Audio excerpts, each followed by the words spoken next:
السلام عليكم. فوز بيراميدز على الأهلي السعودي اللي كان منتشي بالريمونتادا القوية أمام فريق الهلال، بيفوز على الأهلي السعودي في أرضه وبين جمهوره في بطولة مهمة، الانتركونتيننتال، بطولة أبطال القارات وبطل الثلاث قارات.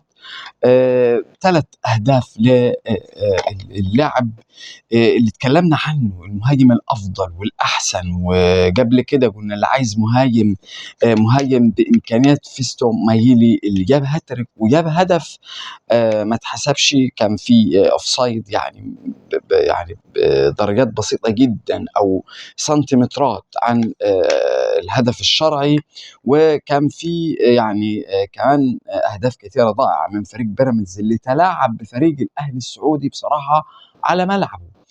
القصة في إنها هي كانت يعني صدمة لجماهير السعودية كلها، مش فريق الأهلي السعودي. وده بسبب إن كان في فكرهم إن بعد التغيير الكبير والانتقالة الكبيرة للدوري السعودي إن هيبقى في فرق واضح، وخصوصا إنك بتتكلم عن فريق بيراميدز مش الأهلي والزمالك. فالصدمة كانت من المستوى والأداء والفوز اللي ما كانش صعب من بداية المباراة لفريق بيراميدز. ألف مبروك بيراميدز إلى الأمام. بيراميدز أعتقد بنسبة كبيرة هيقابل فريق بطل أمريكا الجنوبية تقريبا في شهر 12 13 12. أداء ولا أروع، ثقة، مستوى عالي. بيراميدز مختلف عن بداية العام، بدأ يعني بمستوى أقل. بدايته الحقيقية كانت أمام النادي الأهلي بنفس المستوى بنفس الثقة. في المقابل نادي الزمالك بينزف نقاط. وبنرجع تاني لقصة المدرب. اتكلمنا قبل كده أكيد عن هذا المدرب يانيك فيريرا اللي عايزينه يمشي حتى عشان اسمه الغريب. الواحد بيحرج ويقوله يانيك فيريرا، اللي يعني ما عندهوش أي بوادر لمدرب عنده ذكاء أو عنده حنكة. كل القصة إن هم شطار في النواحي البدنية، في النواحي الخططية، فقط لا غير. أنا عايز أعرف بس هو آدم كايد ده إيه بيعمل في الملعب؟ يعني أنا لما يبقى عندي أجنحة عبد الحميد معالي وآدم كايد ما يقدموش حاجة خالص، والهدف يعني جاء عن طريق كرة من يعني لعدي الدباغ، كرة عرضية. يبقى أنت عندك مشكلة كبيرة طول ما أنت ما عندكش طرفين. أنا كنت ممكن ألعب بواحد زي ناصر منسي وعمرو ناصر، ألعب بيهم طرفين يمين وشمال، هيبقوا أفضل من اللعيبة دي. آدم كايد لغاية ما طلع في الدقيقة 85 هو بيعمل إيه؟ فين فين الرفعات؟ فين المراوغات؟ فين الأسيستات؟ فين أي حاجة يعملها هذا اللاعب؟ إذا أنت بتلعب ناقص بهذا اللاعب، لاعب سيء وبيلعب الكرة ورا وبيلعب الكرة غلط وما عرفش إيه بيعمل هو أساسا.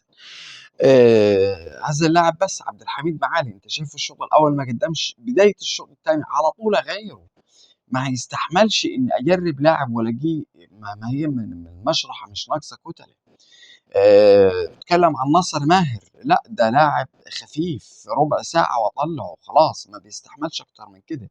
طلع منك دونج، قدرت تجيب لاعب يلعب ارتكاز مع عبد الله السعيد في سن ال40، وانت بتتكلم عن في اخر تلت ساعة او ربع ساعة اني انا العبه مركز 6، انت بتضيع الدنيا خالص.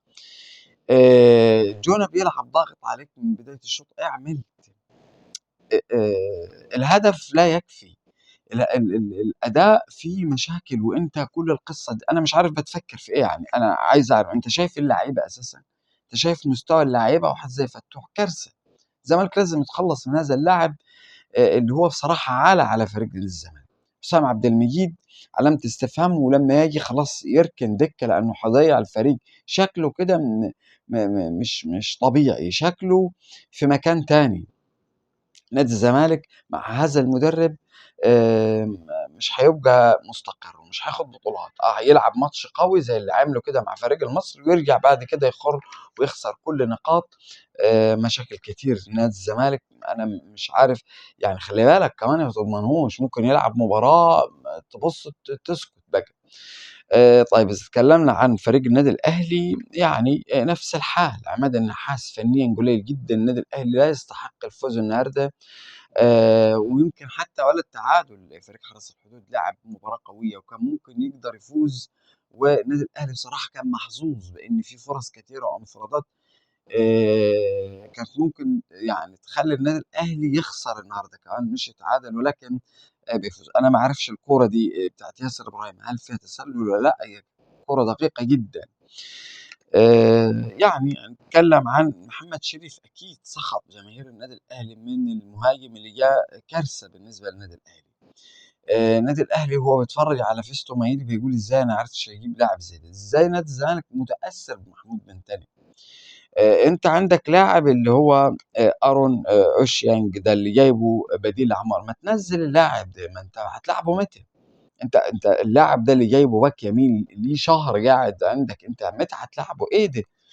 إيه ده، إيه ده يعني أنا مش عارف. ناصر منسي اللي دمّرته وهو مهاجم واعد وقوي ممكن بدل هدف يجيب. هتلاعب آدم كايد ألاعبه ما فيهاش حاجة لمّا ألاعبه ناحية شمال، ناحية يمين، مهاجم، جناح، يلعب جناح. عمرو ناصر يلعب جناح، أحمد شريف يلعب جناح. أحمد شريف دخله في نُص الملعب. لعيبة كتير ممكن تلعب في نُص الملعب وناصر ماهر ممكن ياخد شوط. يعني أنا شايف مشاكل كتير جدًا بالنسبة لنادي الزمالك، مشاكل جاية من هذا المدرب. امبارح كان جايزة البالون دور، طبعًا أكيد صلاح بعيد، ما فيش أي شيء يأهّل صلاح، لا منتخب ولا ليفربول ما فيش غير الدوري. فم يعني أنا شايف المركز الرابع بالنسبة لصلاح مركز جيد جدًا.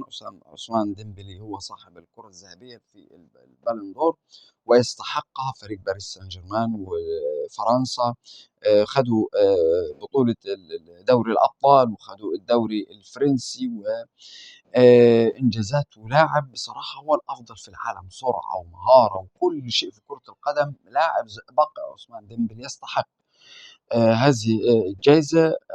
يعني أتمنى إني نشوف إن شاء الله مباريات قوية بإذن الله في القادم. شكرًا لكم.